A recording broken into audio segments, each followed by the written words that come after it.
Hey guys, Dan with True North Motos. Today we're going to go over a product that we're about to put on our website. This is a hidden kill switch. So basically what this is going to do is interrupt the circuit to your starter button on XCW, XCFWs, SX, any bike that doesn't have a key, basically in the KTM, Husqvarna, and Gas lineup. This is your harness. So it's just a on-off push button, the waterproof cap, and it's going to plug into the back of one of the connectors. This is kind of a teaser video, so I'm not going to show you where this goes in this video. When you buy this on our website, it'll come with this full harness.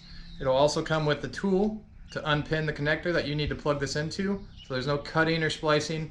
Everything is reversible when you install this, so if you wanted to get rid of it, you can. Then also, if for some reason this switch ever failed, you can bypass the switch and just plug this harness in, and it'll work normally like it would without this harness in here. So that is just kind of a fail-safe that we built into it. So check it out on our website, and if you buy one of these, you will get the tool, the harness, and everything to make it so you can leave your bike outside and nobody can just start it and walk away with it. Price point on this is going to be $50 with the tool included. So thanks for checking it out.